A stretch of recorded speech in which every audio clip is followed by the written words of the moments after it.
Greetings once again. Brother from Harlem with the high school education. I told you guys I was going to tell you more about Big Tim. So now I'm going to tell you more about Big Tim.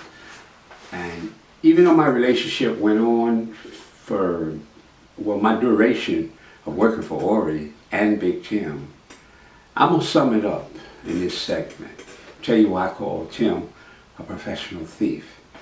Because later on in life, I asked him how you did this. And he didn't have a problem telling me. But before I get to that part of it, I want to tell you guys this. Tim scored. Now, when we say scored, that means he stole something. Anywhere from 3 to 4 times a week. This man stole something. Usually it was in apparel. I didn't know how that happened or anything till later on when I asked him all of this. And then every now and then he would come in, believe it or not, and he might have 2 cases of liquor. You know, now each case, mind you, has 24 bottles in it. So to him it wasn't a big score, but Tim drank scotch too. He only stole scotch, see? So that was a good day for him to get 2 cases. And he would sell some to Ori, he would sell some to the other guys. Most of the time he kept it for himself. But he would score anywhere from 3 or 4 times a week. And I'm wondering, wow. And I'm watching him rake in those days $200 to $500 to $600 every time he scored. I'm talking about every time, because he always got something that had multiples in the crates. You know, he always had 2 crates. There was always multiples in it. But I still don't know how he's doing this. All I know he's stealing this stuff. And Ori was his first stop. Once he got to Ori, he'd get on the horn and call people. Now, at that particular time, I didn't know who he was calling, but I know within 5 minutes, folks started rushing into the tailor shop, buying up whatever he had. And this was 3 or 4 times a week. You know, it was a rare day. You know, if Tim didn't score that day, I'm looking around like something's wrong. But, like I said, it's only 3 or 4 times a week. But this went on for the 8 years that I was, well, actually it really wasn't 8. It was more like 6 years. Because Tim got caught, busted as they call, one time. He had to go to court, and they end up sentencing him to go to jail. Now, before that I asked Tim, I said, Tim, I said, how do you do this? He said, well, he said, it's my job. Okay, it's your job. I said, okay, how do you do this? He said, number 1, he said, I only work Monday through Friday. He said, I work from 8 in the morning till 5 in the evening. He said, I don't work Saturdays or Sundays. I don't work holidays. He said, every year I take a 2-week vacation. Now, this man explained to me how he does all this stealing. He said, I take 2 years vacation. He said, I pay taxes on the monies that I make. I said, how you do that? He said he set him up a dummy company.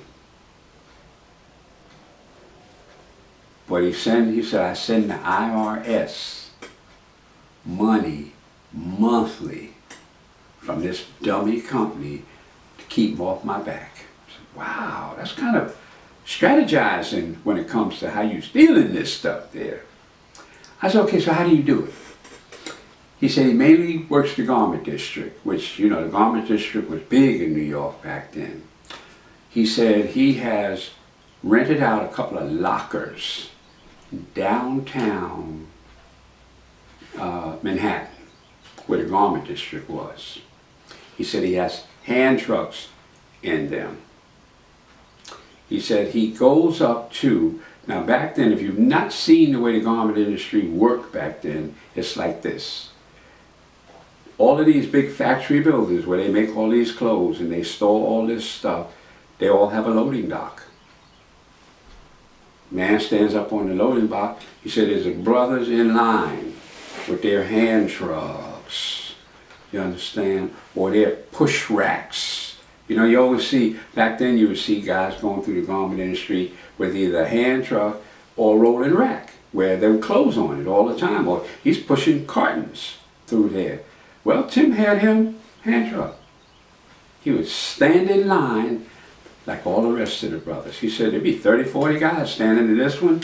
He said the next building over would be 30, 40 guys standing in this one. Over this building, 30, 40 guys standing there. Everybody got their hand truck. But the guy who was in charge of it had a fistful of delivery sheets. When you got to in front of him, he said, okay, I need these boxes to go to da-da-da-da-da street. This is the address, this is the street.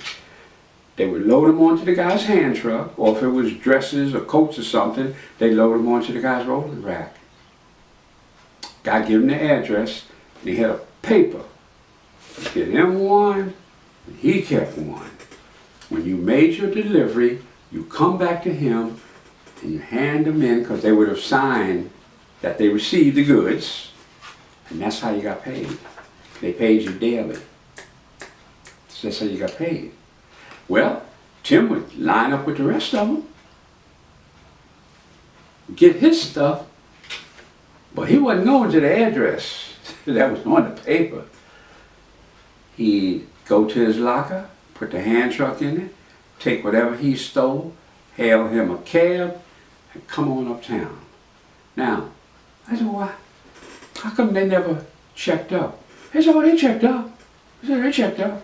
He said, but because there was so much action moving back and forth in the garment district in those days, he said it might be months before the paperwork caught up to a delivery wasn't made. He said they didn't know who the guys were. They didn't check your number or nothing. You got paid by delivering the stuff. That's what most of them's concern was. He said, I wasn't the only guy doing this. He said, but it wasn't that many of us doing this because the other guys just wanted the money. Because see, when you do this, where you going to fence it to? Who you going to sell it to? Well, Tim had all that down pat, see. So most of the time, the guy delivered it there because when he delivered it to where it was going, the guy got the slip. Now he knows how much money this guy's going to get. This guy in line to take another box somewhere or another load somewhere. So that's all they did all day long. That's why you always seen the traffic of the garments and boxes floating through the Soho district, which was the garment district downtown. He said, so they were turning it over. The guy never knew exactly who you were that he gave that to. They didn't take down names, he said back then. Just gave you the stuff and said, deliver it there. When you come back with your sheet, we write you off. Now they might have your name, so they could pay you. Tim never went back. And that's how he hustled.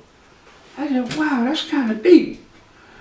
He said, sometimes, and he said, he could go the very next day, and he might have got it out of this loading dock one. He said, I can go right next door to the next one. They don't know who we are. There's so many guys now. There'd be hundreds of guys. In each block of the Soho, there used to be hundreds of guys. Just hundreds of guys. And they all hustling in packages. He said sometimes he could go back to the exact same spot he was at and get another load.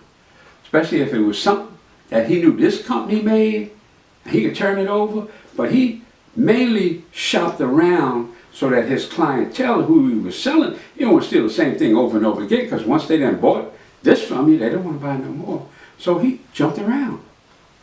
I said, wow. He said, man, he said, they just write it off. I mean, 2 crates. They got 2,000 of them in this bay, and they just giving them to guys, and they're going all over delivering this package so they could bring their slip back, get it stamped because it was delivered, and then at the end of the day, they could collect their money. He said, it wouldn't take you long really to get from where you were, about 20 minutes to a half an hour in a cycle. He said, once they finish, they go right back. I said, wow, this is something. That's why I call him a professional thief. Monday through Friday, 8 to 5, no Saturdays, Sundays, no holidays, took a vacation, banked his money, and paid taxes. Now, ask yourself, how much more professional can you get than that? Brother from Harlem, telling you another tale of the people from Harlem. I'll be back with you soon. So think about these things and the people. Many blessings.